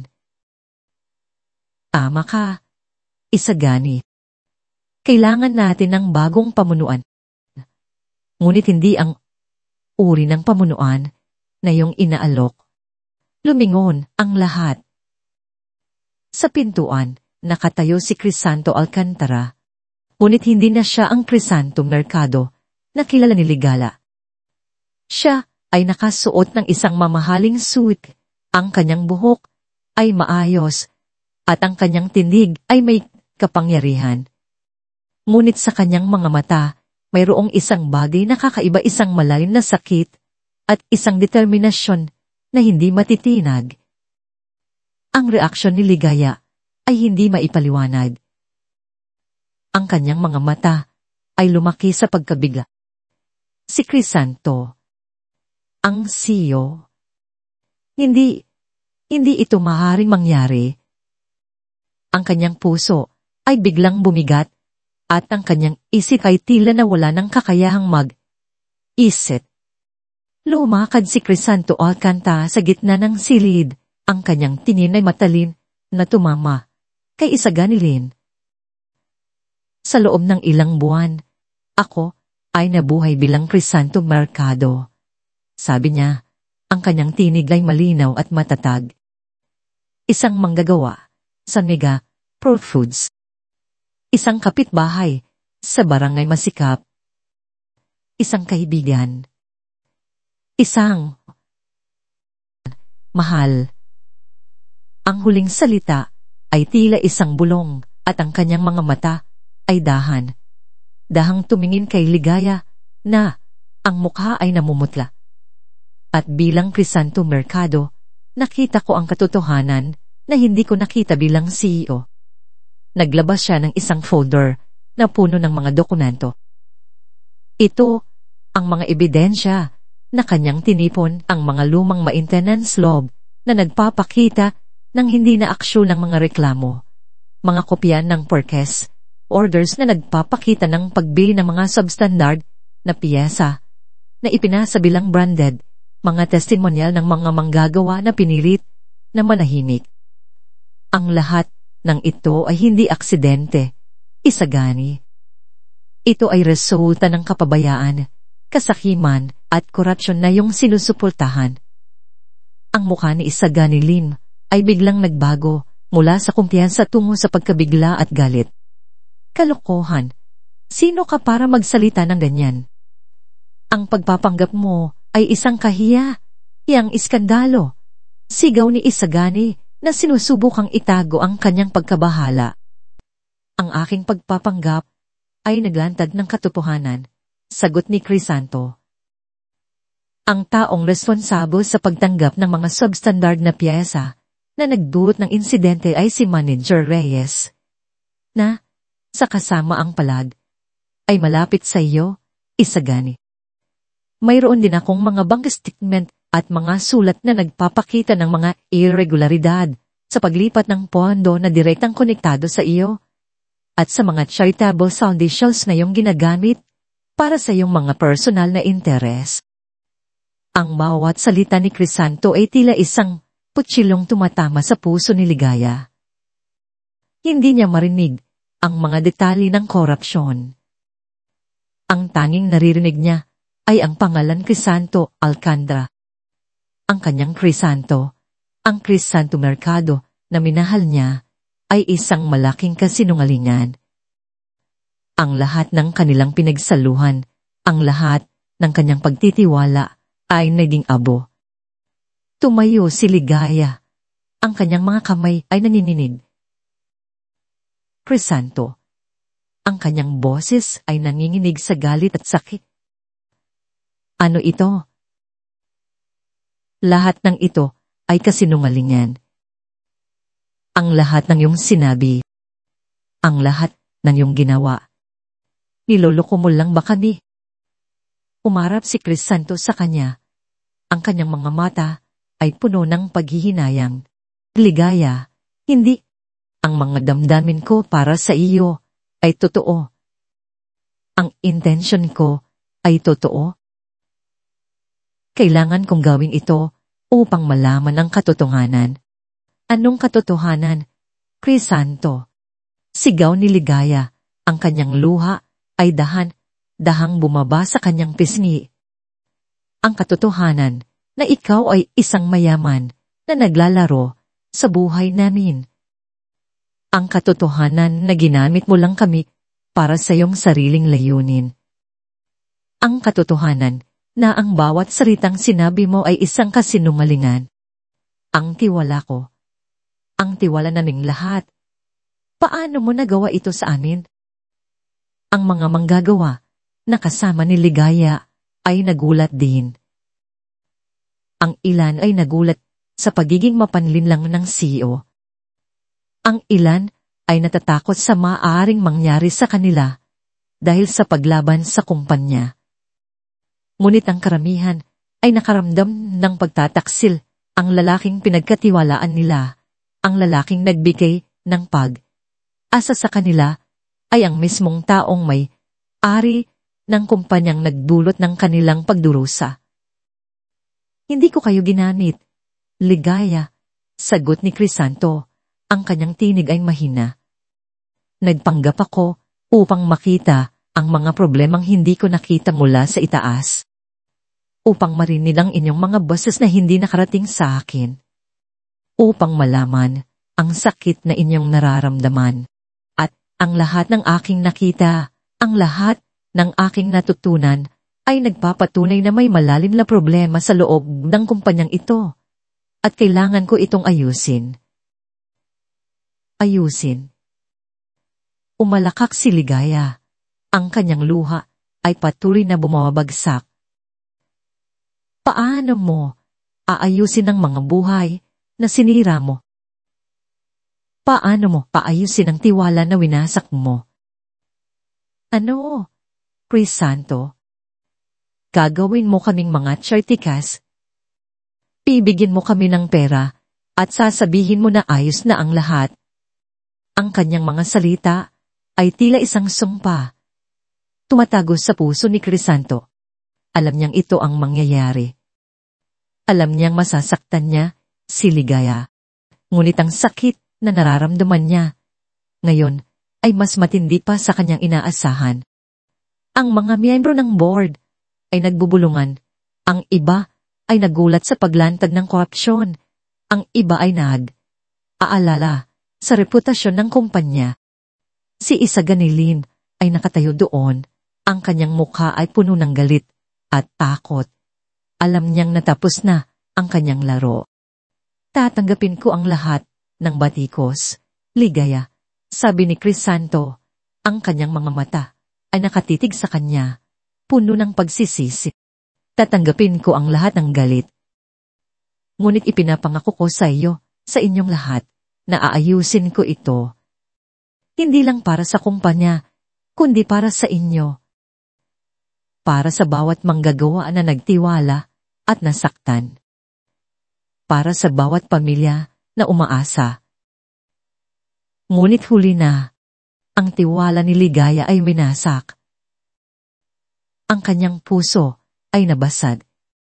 Ang Crisanto na minahal niya ay bigla na lang naglaho, napalitan ng isang CEO na kanyang kinasuklaman.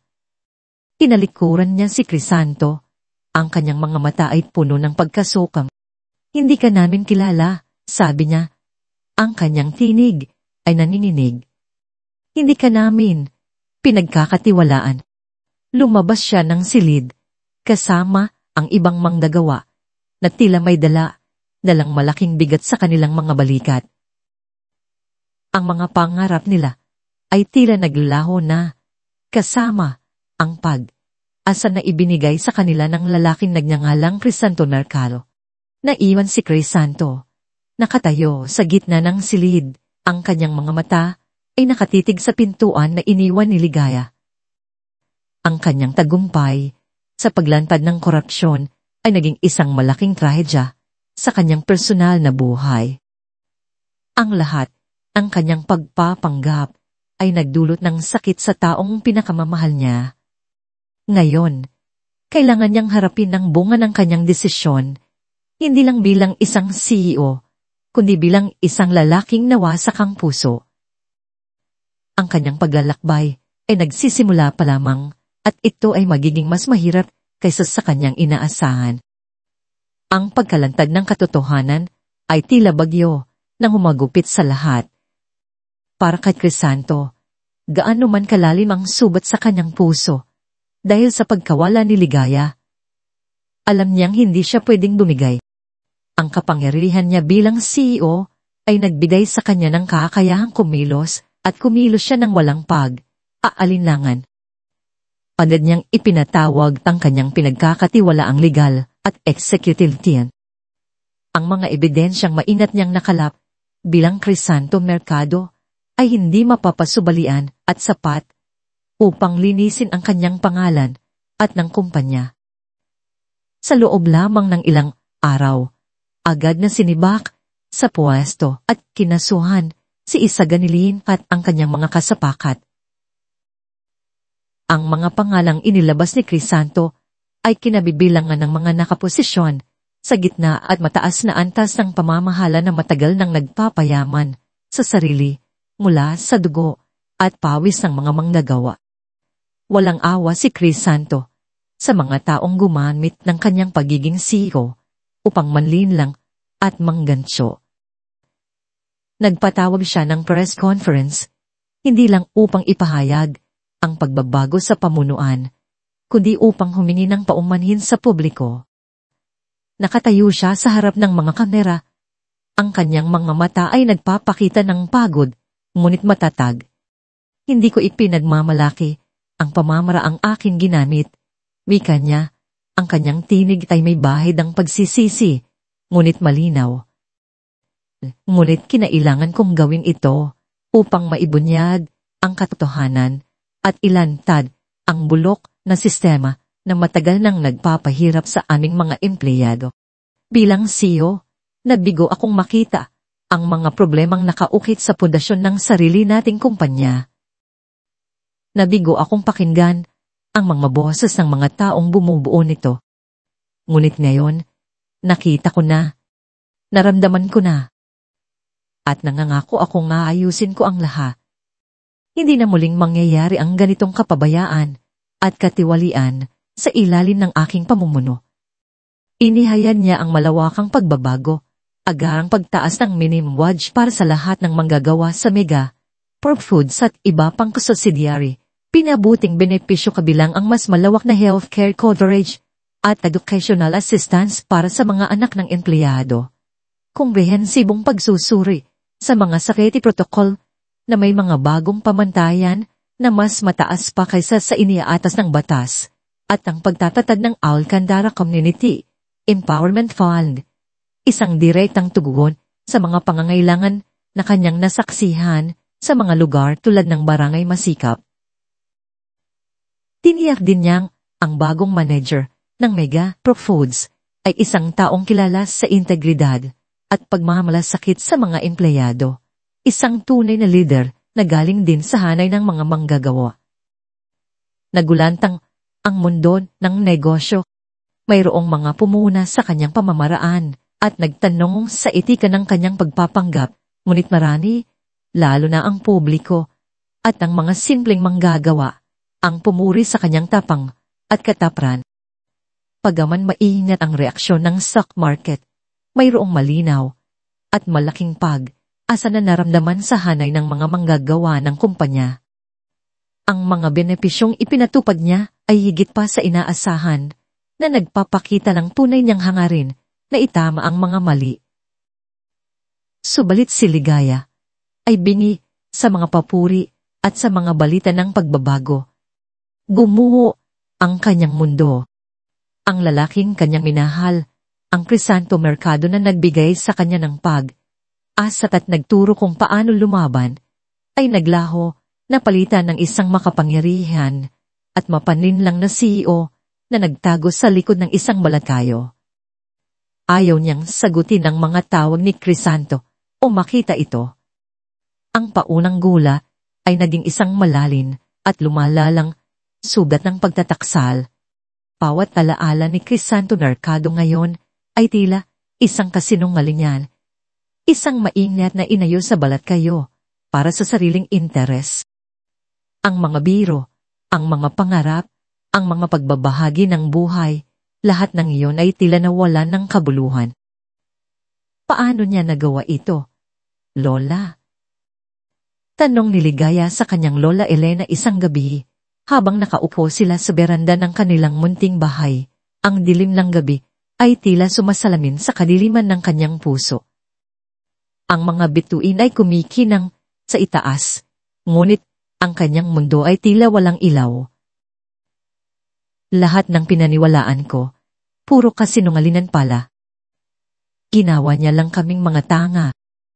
Si Lola Elena, na may matatalinong matang may kulubot at matagal nang nakanas ng hirap at pagmamahal sa buhay, ay marahang hinimas ang buhok ni Ligaya. Anak, ang isang tao ay hindi lang isang kulay. May iba't iba siyang bahagi, iba't ibang maskara na suot sa iba't ibang pagkakataon. Ang ginawa niya ay mas sakit. Oo. Malaking kasinungalingan ang kanyang pinanindigan. Ngunit ang mga bagay na inilantad niya, ang mga pagbabagong ginagawa niya ngayon, para ba yun sa sarili niya lamang? Hindi ba't ito ang matagal na nating ipinaglalaban? Naisip ni Ligaya ang mga balita na kumalat sa barangay Masikap, ang pagtaas ng sahod na malaking ginhawa sa marami, ang mga bagong benepisyo na nagbigay ng katiyakan sa mga pamilya, ang pondo para sa komunidad na agad nang sinimulan ng pag-aayos ng mga kalsada at pagpapatayo ng maliit na health center. Alam niyang marami sa kanyang mga kasamahan at kapitbahalang nakakaramdam na ng positibong epekto. Mahirap anggihan na ang mga ito ay magandang pagbabago, mga pagbabagong pinag-usapan niya at ni Crisanto Mercado sa ilalim ng buwan. Pero Lola, bakit niya kailangan magsinungaling? Bakit hindi na lang siya maging prangka at diretso? Pasag ang kanyang boses, puno ng hinanakit. Minsan, anak, ang katotohanan ay nakatago sa ilalim ng maraming patong ng ilusyon at kasinungalingan. Kung hindi siya bumaba sa inyong mundo, paano niya malalaman ang tunay na kalagayan? Paano niya makikita ang mga katiwalian na hindi nakikita mula sa kanyang upuan sa taas? Hindi ba't ikaw mismo ang nagsabi na ang mga matataas ay bulag sa paghihirap ng maliliit? Marahil, kailangan niyang maranasan ang lahat ng ito upang magising. Lola Elena, sword gentle yet firm, ang kanyang tinig ay may taglay na karunungang matagal ng naipon. Ang kapatawaran ay hindi para sa kanya lang, kundi para sa iyo rin. Upang makalaya ka sa bigat ng galit at hinanakit na bumabara sa iyong puso. Alam ni Crisanto na hindi sapat ang mga reforma sa kumpanya. Ang pera at mga benepisyo ay hindi kayang bilhin ang tiwala at ang pagmamahal. Kailangan niyang ayusin ang nasilang tiwala kay Ligaya at sa komunidad ng personal. Sa kabila ng pagiging abala sa pagpapatupad ng mga pagbabago sa buong Alcantara Group, patuloy siya sa kanyang pagdalaw sa barangay Masikap. Hindi siya nakasuot ng suit, kundi ng simpleng damit, isang shirt at maong tulad ng dati niyang pagiging Crisanto Mercado. Hindi niya pilit na nakikipag-ugnayan kay Ligaya. Alam niyang kailangan niya itong bigyan ng espasyo. Sa halip, tahimik siyang tumulong kung saan niya kaya. Nag-organisa ng klien, up-drive kasama ang mga residente isang tunay na ngayon, hindi na sikreto at palihim, ugnayan sa mga lokal na leader para sa mga bagong proyekto ng community fund tulad ng pagpapatayo ng bagong silid, aralan, at maging sa pag-aayos ng sirang water. Pumpla nagbibigay ng inuming tubig sa barangay. Kinausap niya ang mga residente, pinakinggan ang kanilang mga hinaing, at nagpatupad ng mga solusyon gamit ang mga mapagkukunan ng Alcantara Growth. Ngunit palaging may pagpapakumbaba ng Crisanto Mercado. Nagluto pa nga siya ng lugaw para sa mga bata. Sa isang feeding program, ang kamay niya ay sanay pa rin sa paghahalo. Tulad ng dati. Madalas siyang nakikita ni Ligaya mula sa malayo.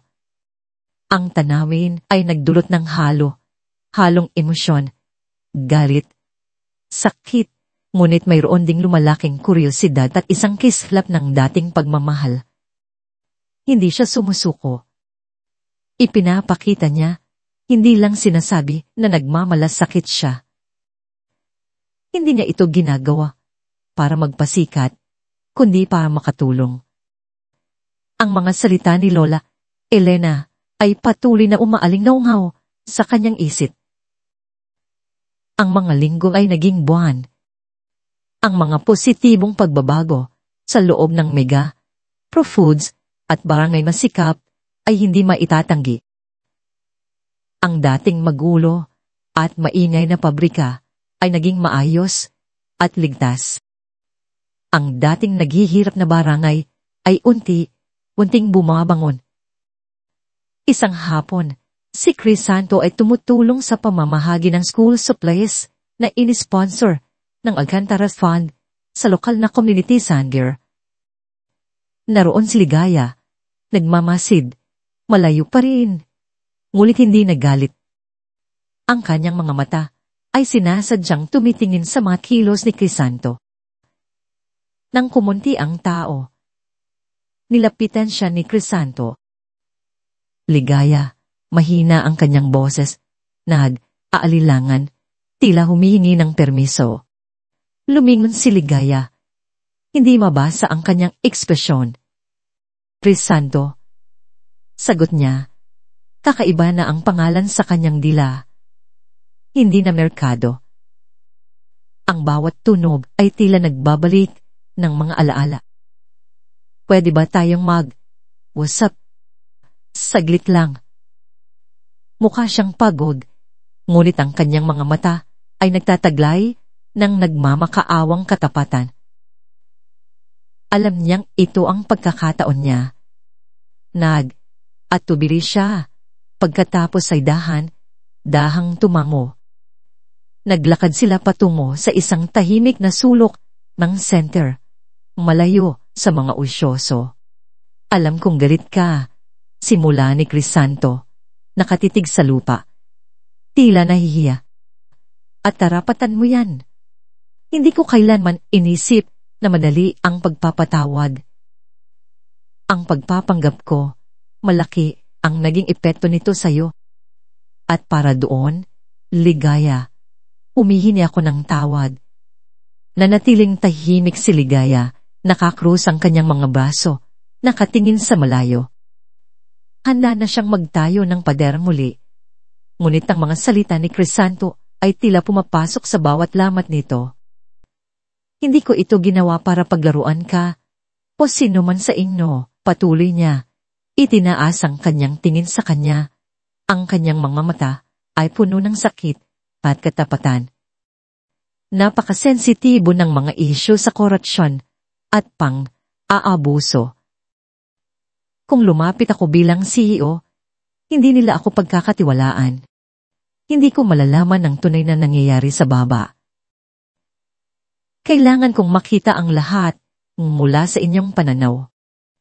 Ang hirap ng bawat patak ng pawis, ang takot na mawala ng trabaho, ang pag-asa sa bawat sentimo na kikitain. Ang pighati ng pagkawalang katarungan. Lahat ng iyon, nakita at naramdaman ko. Uminto siya, huminga ng malalim. At ang damdamin ko para sa iyo, Ligaya, iyon ang pinakatotoong nangyari sa akin sa buong pagpapanggap ko. Hindi iyon bahagi ng plano. Minahal kita, Crisanto Mercado man ako o Crisanto Alcantara. At iyon, ang pinakamahirap na parte ng lahat, ang masaktan ka dahil sa katotohanan kailangan kong ilantad. Nagsimulang gumuho ang determinasyon ni Ligaya. Naalala niya ang mga salita ni Lola Elena, ang mga aral tungkol sa pagpapatawad at pag-unawa. Nakita niya ang tunay na pagsisisi sa kanyang mga mata, ang pagkapagod na wala noong siya ay isang walang saysay na merkado na naglilibang sa buhay. Bakit hindi ka nalang umalis, Crisanto? Tanong niya. Sa wakas, ang kanyang boses ay may bahid pa rin ng sakit, ngunit hindi nagalit. Kung gusto mo lang umayos sa ang kumpanya, hindi mo kailangan manatili dito at ipakita ang mukha mo. Alam kong mayaman ka, marami kang magagawa, kahit hindi ka na lumabas pa. Dahil hindi lang ito tungkol sa kumpanya. Ligaya, malumanay niyang sagot. Isang kamay ang umabot, ngunit nanatiling nakabitin sa hangin, hindi gumagalaw upang hawakan siya. Tungkol ito sa tiwala. Tungkol ito sa pagtatama ng mga mali. At tungkol ito sa'yo. Hindi ko kayang umalis nang hindi ko sinusubukang ayusin ang lahat, lalo na sa'yo. Gusto kong makita mo na hindi ako ang halimo na tingin mo sa akin. Gusto kong malaman mo na ang lahat ng ginagawa ko ngayon ay bunga ng mga natutunan ko sa'yo at sa komunidad na ito.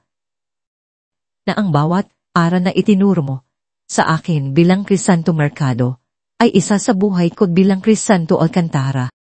Iningnan siya ni Ligaya. Punay na tiningnan siya sa unang pagkakataon mula ng pagkalantad ng katotohanan. Nakita niya ang CEO. Oo, ngunit nakita rin niya ang lalaking nadapa sa warehouse, ang lalaking tumawa sa kanyang mga biro, ang lalaking nagmamalasakit sa kanyang Lola Elena. Ang lalaking na yon ay mapagpakumbabang humihingi ng tawad, hindi sa kanyang posisyon, kundi bilang isang tao. May tumakas na luha sa kanyang mata. Hindi nang galit, kundi nang nananatiling sakit na may halong nagsisimulang pag-unawa. Masakit, Crisanto. Bulong niya, halos hindi marinig ang kanyang boses. Ang sakit isipin na lahat ng iyon ay hindi totoo. Ang kwentong ito ay nilikha ni Inday Andrea. Huwag kopyahin o gamitin muli ang audio o kwentong ito upang matiyak ang karapatang ari. Ang damdamin ko ay totoo, Ligaya, iginiit niya. Ang kanyang boses ay tapat. Tila handang magbukas ng kanyang buong puso. At ang aral na natutunan ko sa inyo ay totoo. Hayaan mo akong patunayan. Hayaan mo akong ipakita na ang Crisanto Alcantara ngayon ay isang mas mabuting tao dahil sa Crisanto Mercado na minahal mo. Bigyan mo lang ako ng pagkakataon. Hindi siya agad pinatawad ni Ligaya. Ang sugat ay malalim pa rin. Ngunit ang padler na itinayo niya sa kanyang puso ay nagsimulang mabasag. Ang pag-uusap ay hindi katapusan, kundi simula. Isang marupok, masakit, ngunit puno ng pag-asang simula tungo sa paghilom at pagtubos. Hindi lang para kay Crisanto, kundi para sa kanilang dalawa. Isang taon ang lumipas at ang mga binhi ng pagbabago na itinanim ni Crisanto Alcantara ay namumunga na. Ang Alcantara Group, partikular, ang Mega Pro Foods, ay hindi na ang dati. Kung dati pinipigil ang hinina sa bawat balita, ngayon ay buong pagmamalaki na ang bawat empleyado'y nagsasalaysay ng pagbabago. Ang pagtaas ng sahod ay hindi na lamang pangako. Sa papel, ito ay katotohanang nagdulot ng ginhawa sa hapag, kainan ng libong pamilya. Ang mga benepisyo sa kalusugan at edukasyon ay nagbukas ng mga pinto ng pag-asa na dati nakasara. Ang pabrika na dating kinatatakutan dahil sa mga lumang makina at kapabayaan ay naging modern at ligtas. Ang mga regular na training para sa safety protocols, ang mga bagong kagamitan na may kalidad na pagpapanatili, at ang isang grievance committee na tunay na nakikinig sa mga manggagawa ay nagpapatunay na seryoso si Crisanto sa kanyang pangako. Ang dating kinikingking na takot at pagdududa sa Alcantara Group ay napalitan ng tiwala at pagmamalaki. Hindi na sila basta empleyado lang, sila ay mga kasapi ng isang pamilya. Ang CEO, si Crisanto, ay madalas pa ring makita sa pabrika, hindi na nagpapanggap, kundi usap, nakikinig, at nakikipagkamay sa mga manggagawa. Ang kanyang suot ay kadalasang simpleng polo shirt, at ang kanyang mga mata ay nagpapakita ng tunay na pagmamalasakit. Ang kanyang presensya ay hindi na nagdudulot ng kaba, kundi ng inspirasyon. Siya ang buhay na patunay na ang kapangyarihan ay maaring gamitin para sa kabutihan. Samantala sa barangay Masikap, ang Alcantara Community Empowerment Fund ay nagdulot ng higit pa sa inaasahang gihawa. Ang mga kalsada na dati putik, kung umulan na ngayon, sanantado na. Ang maliit na health center na naipangako ay naitayo na at nagbibigay ng libreng konsultasyon at gamot sa mga residente. Mayroon na ring bagong silid, aralan sa lokal na eskwelahan.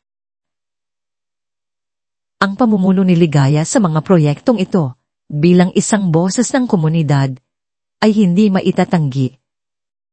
Ang kanyang sigasig, ang kanyang kakayahang organisa, at ang kanyang malalim na unawa sa pangangailangan ng kanyang mga kababayan ay nagpatibay sa kanyang posisyon bilang isang pinagkakatiwalaang lider ng komunidad. Hindi na siya basta isang manggagawa, siya si Ligaya de la Cruz, isang babaeng may paninindigan at nagbibigay lakas. Sa loob ng buong taong iyon, hindi naging madali para kay Ligaya ang ganap na pagpapatawad. Ang subat ng pagtataksil ay malalim, at ang tiwala ay parang basag na salamin na mahirap buuin. Ngunit sa bawat positibong pagbabago na kanyang nakikita, sa bawat ngiti ng kanyang mga kapitbahay na nakaranas ng ginhawa, at sa bawat seryosong pagkilos ni Crisanto upang itama ang mga mali, unting lumambot ang kanyang puso. Ang mga salita ni Lola Elena ay patuloy na naging gabay, ang pagpapatawad ay hindi paglimot, anak.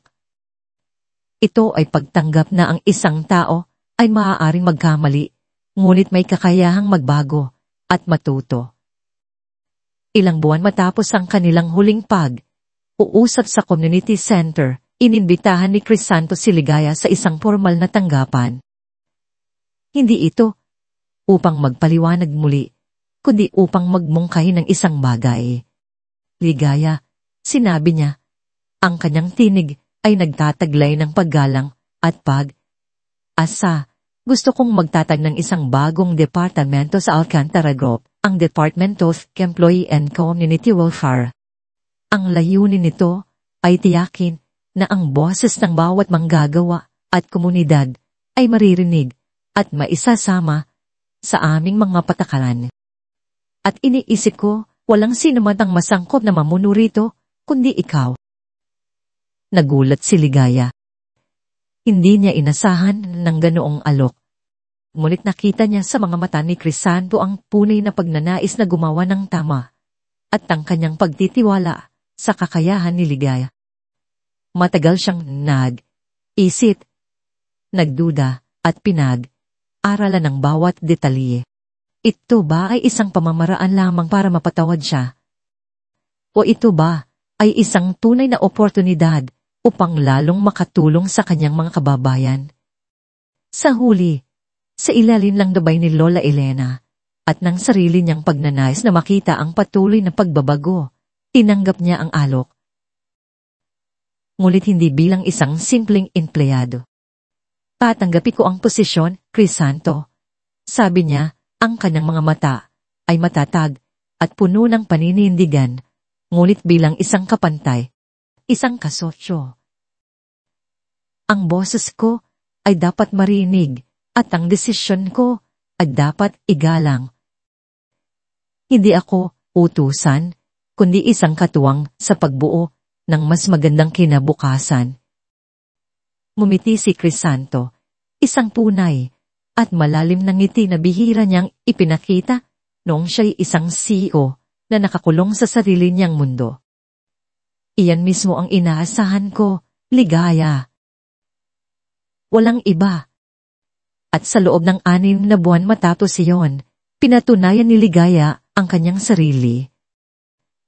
Ang Department of Employee and Community Welfare ay naging isang kritikal na bahagi ng Alcantara Group na nagbubuklod sa pamunuan at sa mga manggagawa. Si Ligaya, mula sa pagiging manggagawa sa pabrika, ay naging isang mahalagang bahagi ng executive team. Ang kanyang praktikal na karanasan at malalim na pag-unawa sa buhay ng mga ordinaryong tao ay naging gabay sa bawat desisyon. Hindi na siya natatakot magsalita, hindi na siya aalangan na hamunin ng mga lumang kaisipan. Siya ang tinig ng pag-asa. Ang muling pagtatayo ng kanilang relasyon ay isang mahaba at pasensyosong proseso. Hindi ito nangyari sa isang iglap. Ito ay binuo sa paglipas ng panahon, sa bawat pag-uusap na puno ng katapatan, sa bawat pagkilos na nagpapatunay ng pagbabago, at sa bawat pagtingin na nagpapakita ng tunay na pagmahal. Ang kanilang pagmamahalan ay lumalim, hindi dahil sa romansa ng ginango, kundi dahil sa respeto, pag-unawa, at ang pagkilala sa tunay na kakayahan at puso ng bawat isa. Isang linggo ng hapon, sina Crisanto at Ligaya ay magkasamang bumisita kay Lola Elena. Ang araw ay nagtatago na sa likod ng mga ulap, nagpipinta ng kulit kahel na rosas sa langit. Nakaupo sila sa beranda, ang hangin ay sariwa at nagdadala ng amoy ng sariwang lupa mula sa kalapit na bukirin. Kung gusto mong makinig sa mga kwentong nilikha ni Inday Andrea, mag-comment lang po. Aba, ang 2 kong apo, sabay pa talagang bumisita. Sabi ni Lola Elena, ang kanyang mga mata ay kumikinang sa tuwa at pagmamalaki. Inaplos niya ang kamay ni Ligaya. Pagkatapos ay kay Crisanto. Tandaan ninyo, hindi pera o kapangyarihan ang magpapabago sa mundo, kundi ang puso na handang maglingkod at ang pagmamahalan na handang magpatawad. Si Crisanto at Ligaya ay nagkatinginan, isang ngiti ang sumilay sa kanilang mga labi, puno ng pag-unawa. Ang lahat ng hirap, ang lahat ng sakit, ay nagdulot ng isang mas matibay at mas makabuluhang koneksyon. Hindi na siya ang CEO na nag-iisa sa tuktok at hindi na siya ang manggagawang nakabaon sa kahirapan. Sila ay 2 taong nagkakaisa, may iisang pananaw na handang harapin ang anumang hamon. At si Migs, matapos ang investigasyon, natuklasan ang kanyang pakikipagsabwatan sa mga katiwalian, nawalan siya ng trabaho at kinasuhan. Si Isaganilin, na dating makapangyarihang miyembro ng board, ay ganap na nawalan ang impluwensya at pinalayas sa lahat ng kumpanya ng Alcantara Group. Ang kanyang reputasyon ay gumuho, pasama ang kanyang ambisyon. Ang katarungan ay nananaig. Si Crisanto Alcantara ay hindi na ang CEO na nakakulong sa Ilori Tower. Naging isang leader siya na may puso na nauunawaan ng halaga ng bawat buhay. Ang kanyang kapangyarihan ay hindi na para sa sarili niyang yaman, kundi upang lithain ang isang mas mabuting lipunan, kung saan ang bawat tao ay may pagkakataong umunlad. Si Ligaya ay nakatayo sa kanyang tabi, hindi bilang isang babaeng niligtas, kundi isang malakas na kasosyo. Ang kanyang boses ay malinaw at matatag, kasama niya sa pagbuo ng isang mas magandang kinabukasan para sa komunidad at para sa kanilang dalawa. Sa pagtatapos ng hapon, naglakad sila sa gilid ng ilog na dumadaloy malapit sa barangay Masikap. araw ay unting lumulubog. Ang kanyang mga sinag ay naglilok ang gintong landas sa tubig. Magkahawak kamay, pinagmamasdan nila ang kalangitan na nagbabago ng kulay. Mula sa kahel patungong lila, patungong asul na madilim. Hindi ito katapusan ng kwento, kundi simula ng isang bagong kabanata. Isang bagong bukas, kung saan ang tiwala ay muling nabuo. Ang pagmamahalan ay nananatili, at ang pag-asa ay walang hanggan, na nagpapatunay na sa huli, ang puso, ang tunay na nagdidikta ng landas ng tao, at ang kabutihan ay palaging nagtatagumpay. Ang bawat sikat ng araw ay simbolo ng panibagong pag-asa, panibagong simula, para sa lahat.